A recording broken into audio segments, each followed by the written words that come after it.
Continuamos con Eric Dorrejo, experto en planificación, con una visión de lo que debe hacerse en el país que ha iniciado a explicar en esta conversación con el tema de la estrategia de desarrollo aplicada en la zona fronteriza. Eric, esa estrategia aplicada en la frontera se sucedió antes de que comenzara a desarrollarse el destino turístico Pedernales. ¿Cómo engancharon, cómo hilvanaron los lazos para que de una cosa pasara a otra? Que a la estrategia de la frontera, frente al conflicto migratorio, frente a la economía en la frontera, entrara y cayera como anillo al dedo el desarrollo de un destino turístico, Pedernales, que está en la misma zona.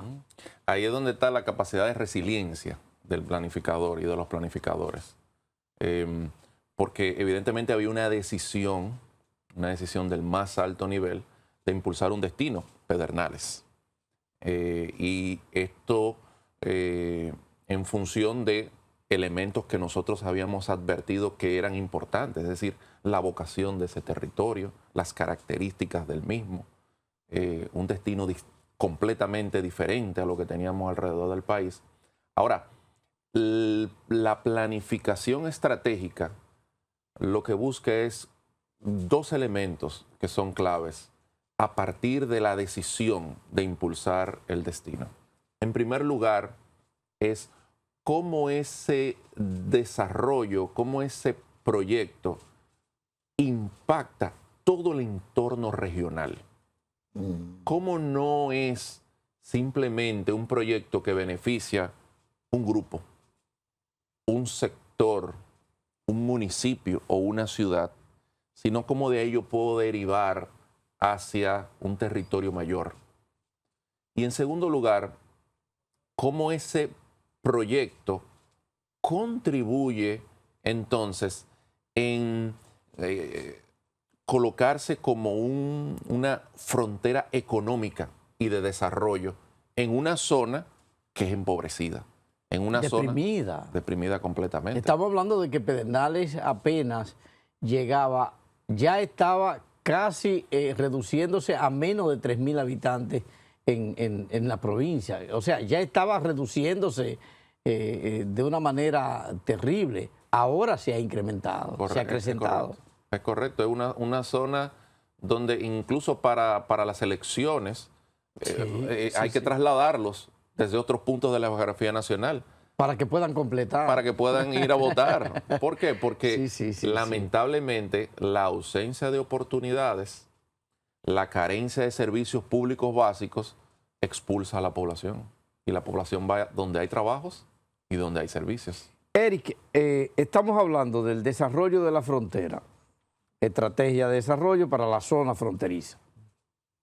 De repente, esa estrategia de desarrollo para la zona fronteriza incluyó un destino turístico que es el de Pedernales e incluyó también, aunque no se verifica que sea como parte de esa estrategia, las obras que se desarrollaron en Barahona, como la presa de Monte Grande, y en Enriquillo, las incluyó en cierta manera porque se produjo allí una inversión que junto con la de la frontera, la del destino turístico y la de esta provincia, comenzó a crear, si se quiere, una situación diferenciadora en toda esa región. Correcto. Perfecto, esa región.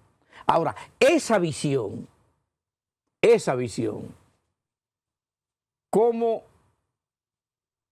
no se reduce a esa región?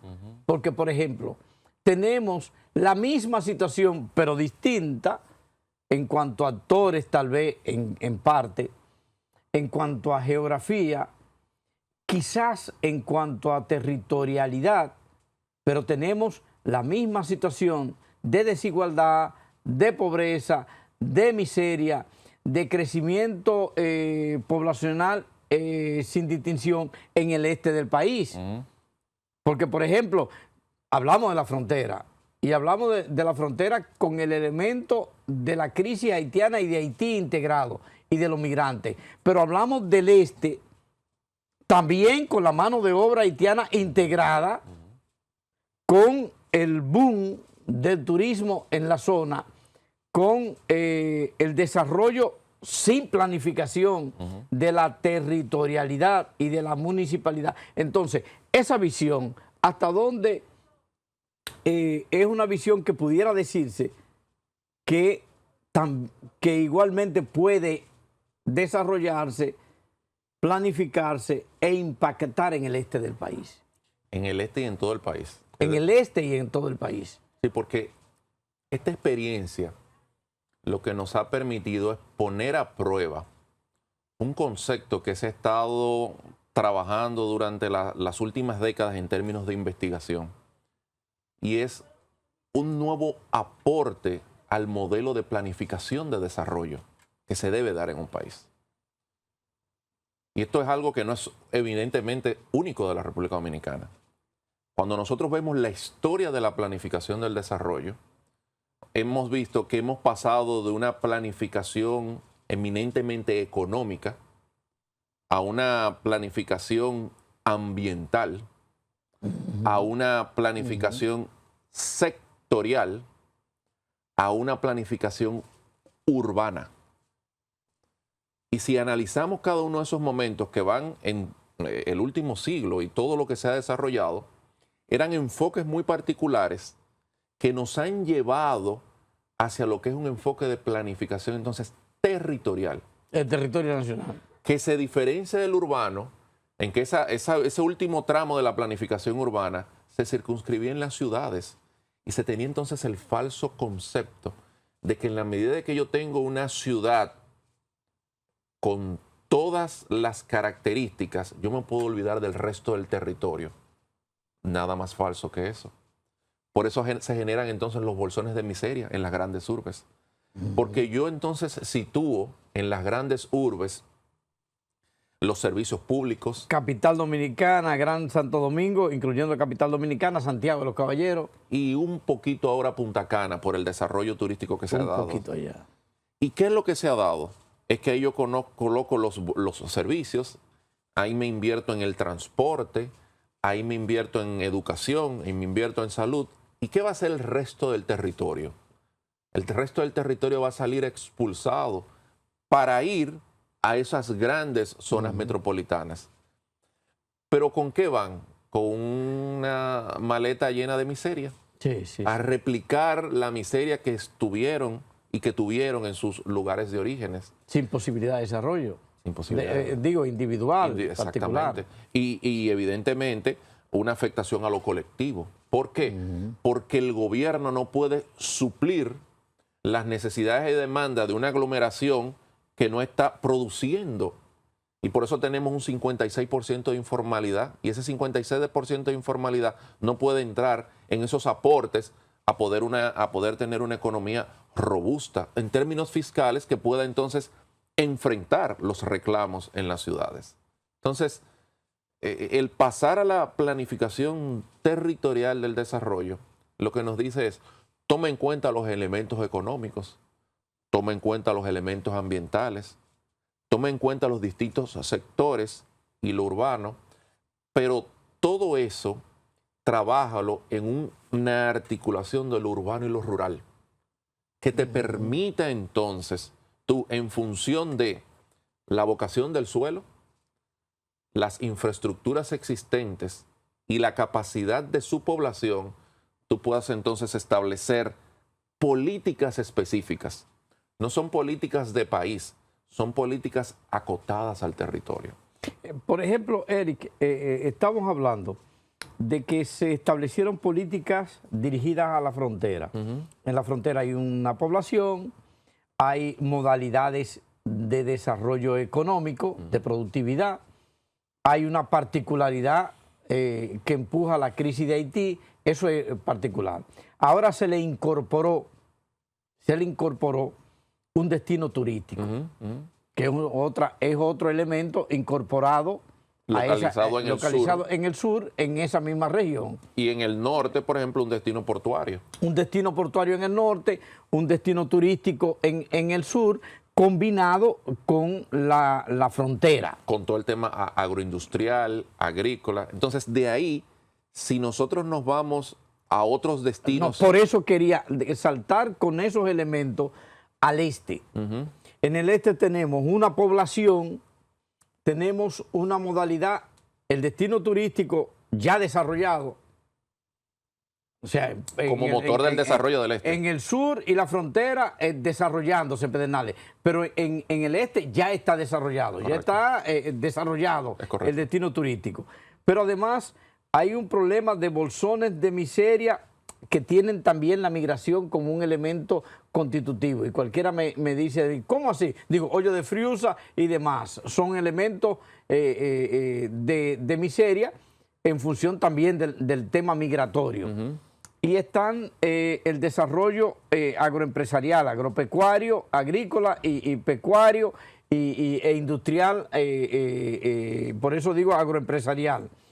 Y están otros elementos de posibilidad de desarrollo en términos habitacional, en lo que tiene que ver con los hoteles, con los grandes hoteles, con los apartamentos, edificios de apartamentos, con las viviendas, incluyendo los edificios de apartamentos, pero también con la miseria en los bolsones de viviendas empobrecidas.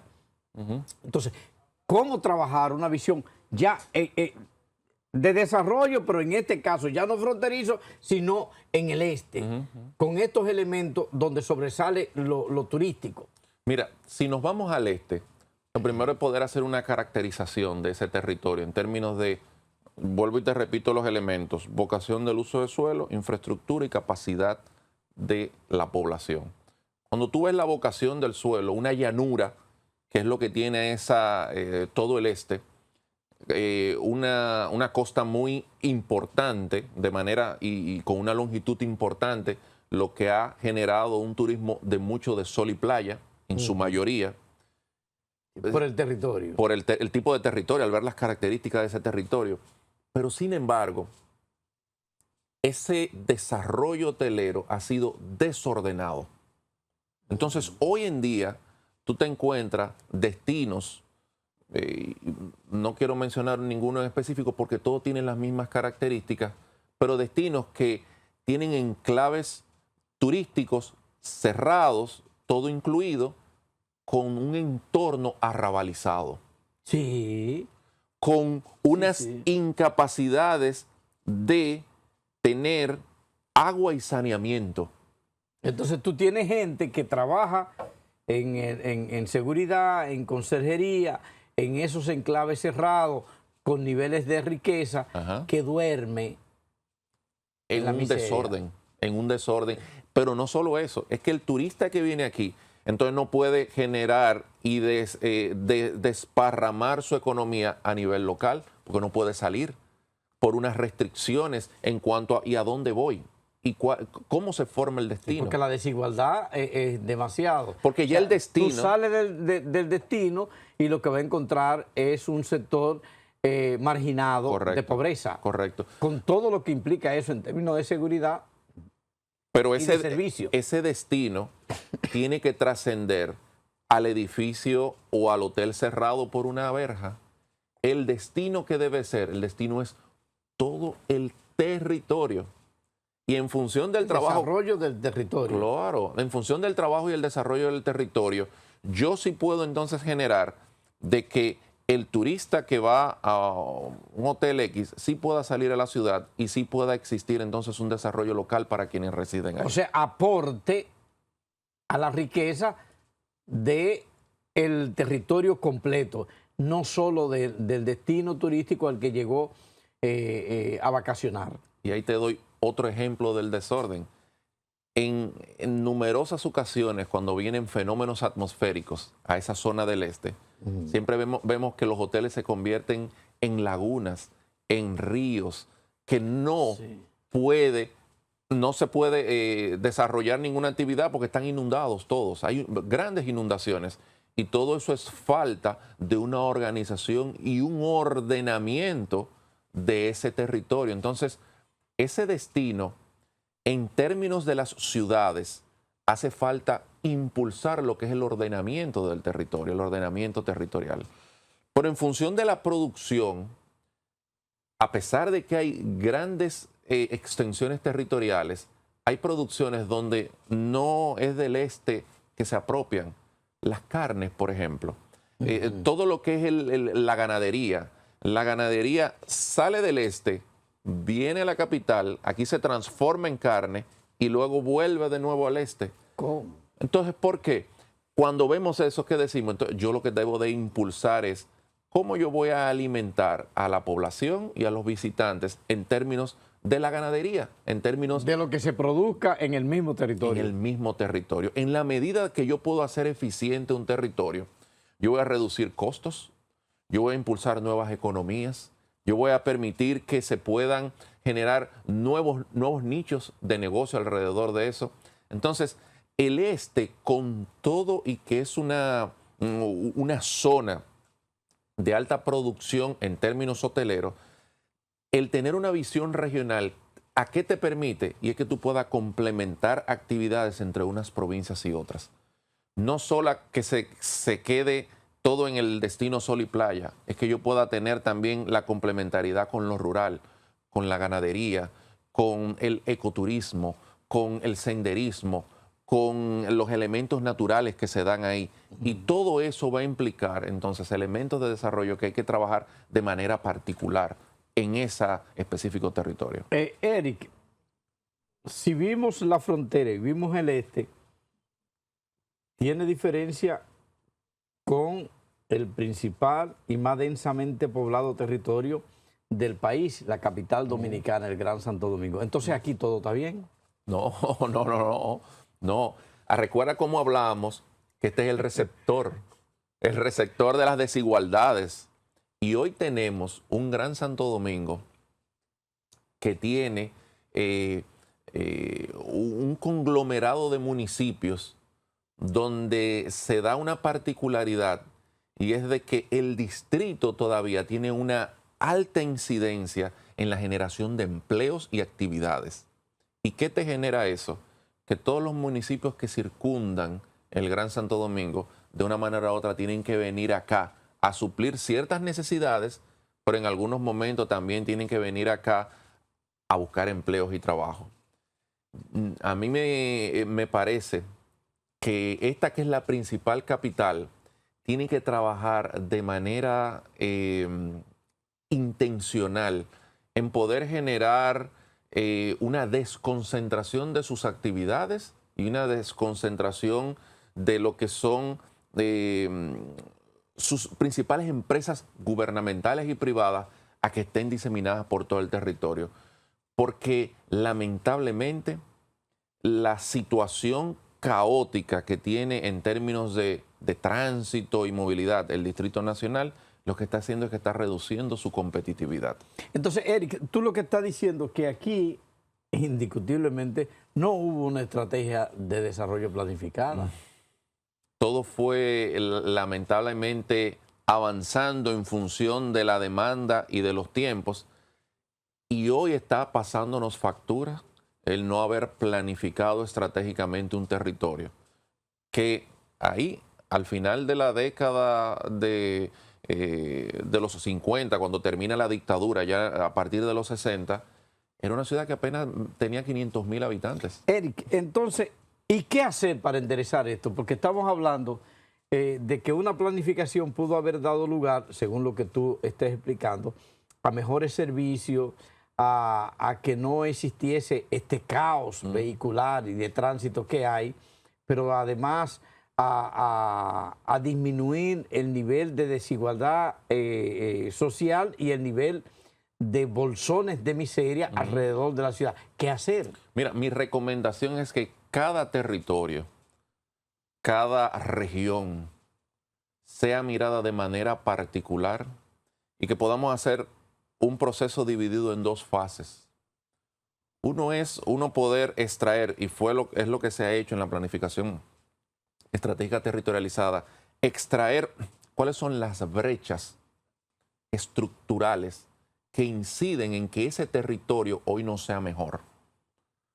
A veces no lo es todo, a veces son 2, 3 elementos. Y esos 2, 3 elementos en términos territoriales, hacer una especie de acupuntura estratégica en solucionar estos mismos. A veces lo que necesitamos es intervenciones muy puntuales en cuellos de botella, en nodos que son importantes, específicos. Y te pongo un ejemplo del Gran Santo Domingo y lo que se necesita. Nosotros tenemos aquí el municipio de mayor población del país, que es Santo Domingo Este. Santo Domingo Este tiene un gran potencial entre la capital y el aeropuerto para desarrollar, a partir ya de inversiones que se han producido, lo que es la ciudad del futuro. Y eso no es algo que lo hemos hecho nosotros. Si nos vamos, por ejemplo, a Malasia, en Malasia diseñó específicamente una ciudad gubernamental. ¿Para qué? Para que toda la operación gubernamental esté fuera de donde está el centro urbano. Pero una ciudad gubernamental donde tiene viviendas, donde tiene hospitales, donde tiene todo lo que conlleva entonces desarrollar ese centro para que quien habite ahí encuentre todas sus necesidades satisfechas en ese punto. Eso podríamos impulsarlo para el Gran Santo Domingo. El Gran Santo Domingo necesita, número uno, a lo interno del Distrito Nacional, eficientizar lo que es su movilidad, pasando hacia una movilidad más colectiva. Pero una movilidad más colectiva que yo pueda darle opciones a la gente de cómo desplazarse. No simplemente que yo le limite el aparcamiento, pero no hay aparcamiento. O que yo le restrinja la posibilidad de circular porque él debe tener posibilidades para circular. El Distrito Nacional necesita mejorar en eso. ¿Para qué? Para aumentar la densidad y que yo pueda satisfacer entonces en mi perímetro, como decía la alcaldesa de París, que yo pueda a los 15 minutos ir andando de un sitio a otro.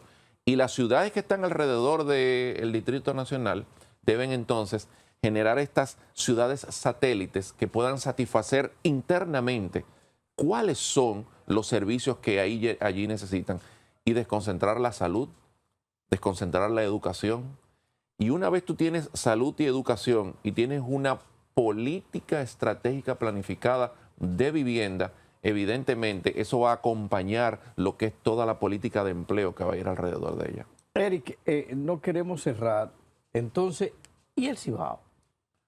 O sea, está el Cibao en todas las provincias que implica eso. Estamos hablando de Santiago, además de la ruta, Bonao, La Vega, pero estamos hablando de Santiago, estamos hablando de Puerto Plata, estamos hablando de Sosúa, estamos hablando de Montecristi. Entonces, ¿qué hacemos con una región que para adelante y para atrás, para adelante y para atrás?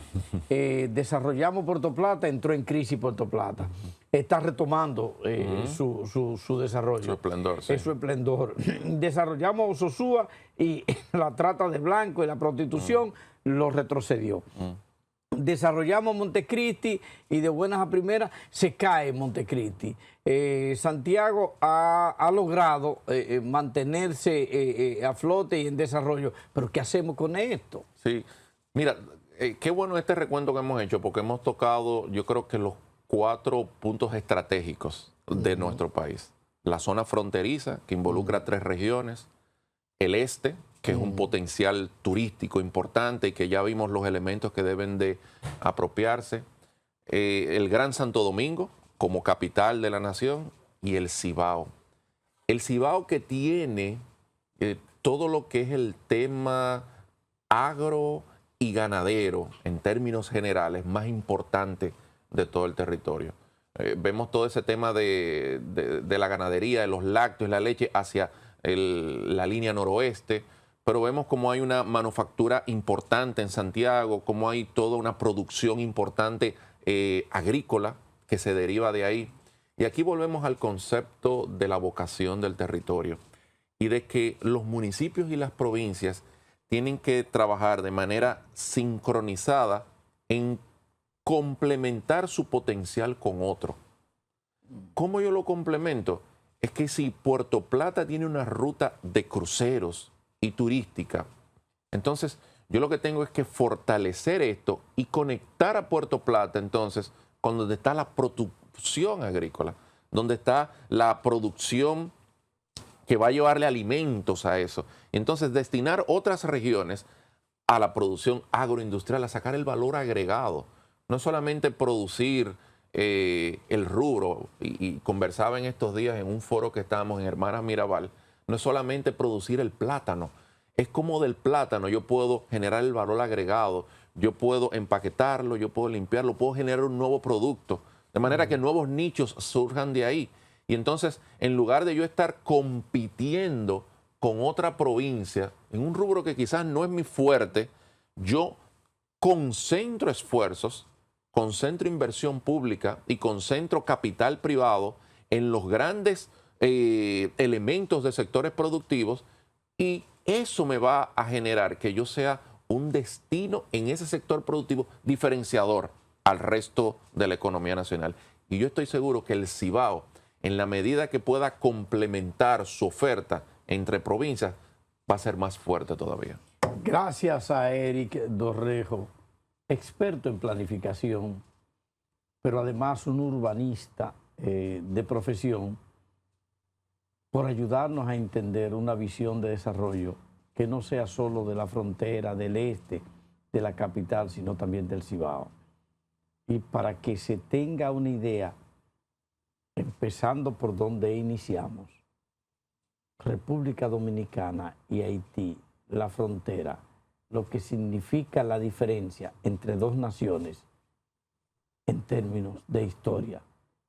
Este reportaje especial de la BBC que asumimos nosotros como parte del contenido. Buen feliz resto del día.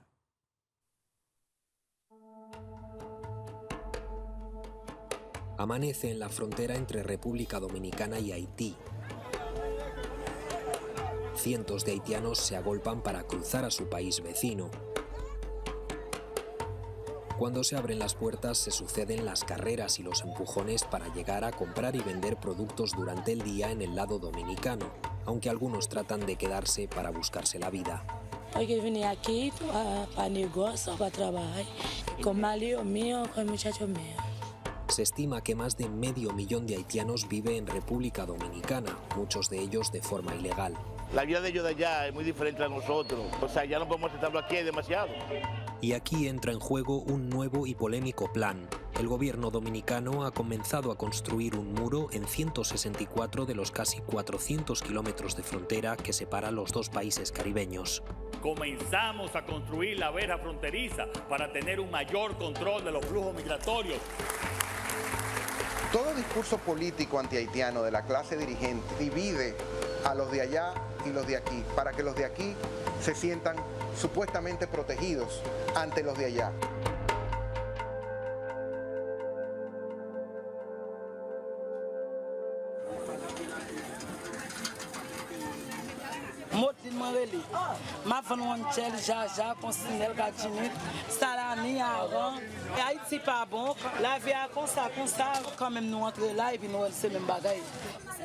Modlin cruza a República Dominicana para comerciar en el mercado binacional de Dajabón. En el puesto de delante, Santos, dominicano, también vende comida. Ya hace tiempo también batido. Y ahora mismo más haitianos aquí en Dominicana que en Haití. Para nosotros es malo, porque lo que nosotros podemos ganar, nosotros no están ganando ellos. El río Masacre marca en este punto la línea de separación entre los dos países. De un lado, República Dominicana, una de las economías de mayor crecimiento de América Latina, de población mayoritariamente mestiza y con una tasa de pobreza del 23%. Del otro, Haití, el país más pobre de América, de mayoría negra, donde el 60% de la población vive en la pobreza y el 24% en la pobreza extrema. El presidente dominicano Luis Abinader acudió en febrero a Dajabón para poner la primera piedra de la nueva verja, un proyecto al que las autoridades haitianas no se han opuesto de forma oficial. Permitirá combatir así las mafias que trafican con personas, hacer frente al narcotráfico y a la venta ilegal de armas y proteger las crianzas y sembrados de los ganaderos y los productores agrícolas. Nosotros los ganaderos seríamos los más beneficiados si no echan ese muro. El robo de ganado y los contrabandos van a disminuir más o menos casi un 80%. Fue una cosa casi asombrosa el robo mío. Fue una novilla. Blanca, ven. Quieta. Y busca para allá, y busca para acá. No estaban. Hasta el fin, que va para 3 meses. Ni noticia. Porque es que la frontera, donde quiera que usted quiera cruzar, cruce. A apenas unos metros de las obras del nuevo muro, del lado dominicano, viven varias familias haitianas. Yo vine aquí para negocio. No me gusta porque el muro, no me gusta porque soy haitiana. Haitiana con dominicana se negocio aquí. Yo limpié 3 casas juntas. Yo limpié ese, terminamos, yo limpié un loto, terminamos y limpié un loto. 3 la gente tiene casa limpia. ¿Quién dominicano va a hacer eso? Si limpia un solo casa acostado, ay, yo mala, yo no puedo trabajo, fracasarme, no. Muchos en la frontera son conscientes de la importancia de la mano de obra haitiana. Si no vienen los haitianos, se cayó la producción agrícola. Se cayó casi un 100% la albañilería, las construcciones, porque esas son las gente que hacen esos trabajos. La convivencia es bien, porque principalmente aquí uno es lo que vive de negocios con los haitianos. Faut qu'Abinader comprenne que développement en République Dominicaine chita presque sous Haïti. Que majorité de travail haïtien fait l'autre bord, c'est parce que pas que travail en Haïti. Cruzando el río Masacre al otro lado de la frontera, en Haití, la situación ha empeorado en los últimos meses. A la pobreza, la corrupción y los desastres naturales que azotan habitualmente el país se ha sumado una fuerte inestabilidad política tras el asesinato del presidente Jovenel Moïse en 2021, que ha conducido a un aumento de la violencia y de los secuestros. Cada año miles de haitianos huyen a República Dominicana, muchos de ellos son menores no acompañados. Moi, les Jocelyn. M'imagine ça. Me sorti un gros boss. Jocelyn es adolescente. A los 12 años, la desesperación lo llevó a cruzar la frontera solo. Pero un tiempo después fue trasladado de vuelta a Haití, donde vive en una casa de acogida para niños migrantes. La dificulté à Haïti parce que conseil de bagages nous t'a cherché me battre jambes jeunes c'est comme dès qu'on bat grand en pile c'est dans la République dominicaine de gérer ça. En República Dominicana, muchos menores haitianos como él son obligados a mendigar, a prostituirse o a trabajar como criados para familias dominicanas. Mais dès qu'on couvre moto, dès qu'on nettoie souliers, genay qui contraite nous bien, genay qui contraite nous mal. Una gran parte de dominicanos piensan que con la colocación de este muro se puede resolver el tema migratorio, aunque no creo que tenga mucho impacto. No es verdad que los ilegales, la mayoría que cruzan por el río, cruzan por el mismo puente, con las mismas narices de quienes están cuidando la frontera. ¿Cómo cruzan? No se sabe. Yo lo sé, pero no lo digo. La compleja relación entre haitianos y dominicanos tiene raíces históricas. En estos mismos campos que hoy rodean Dajabón, en 1937, el régimen militar dominicano de Rafael Leónidas Trujillo ordenó asesinar con machetes a entre 9.000 y 20.000 campesinos haitianos y a sus familias, a los que se acusaba de robos y de estar invadiendo el país. La campaña de exterminio se conoce como la Masacre del Perejil. Ha habido en la historia una constancia de una política de Estado racista, discriminatoria y antihaitiana. La clase política dirigente ha utilizado a la población haitiana como un mecanismo de divide y conquista a los de abajo, poniendo como pretexto a la población inmigrante como supuestamente la causa de los males. 80 kilómetros al sur de Dajabón, en la localidad también fronteriza de Comendador, ya se construyó un tramo de muro más rudimentario hace unos años. Sí, mire dónde están las venas allá. Mi nombre es Rafael Adame, soy dominicano. Mi esposa es Zuleika Jiménez, pero ella es haitiana. Aquí vivimos con los 3 niños. Hay 2 hembras y un varón. El varón duerme aquí, nosotros, la mujer y yo, dormimos con la niña, con las 2 niñas.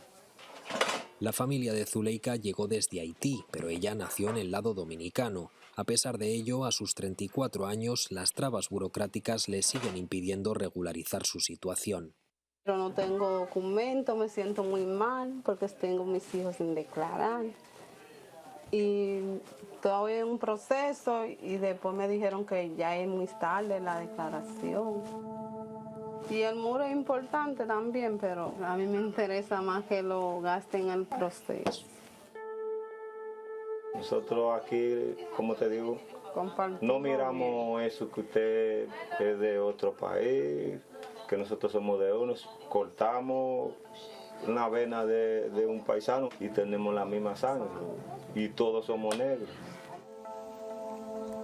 En Dajabón, donde todavía no hay muro, al acabar la jornada de trabajo, muchos haitianos vuelven campo a través a sus casas del otro lado de la difusa frontera, como han hecho desde hace décadas. Un muro no va a separar estos 2 países. Para bien o para mal, estamos condenados a vivir juntos. ¿Cómo hacemos? Dominicano necesita haitiano, haitiano necesita dominicano.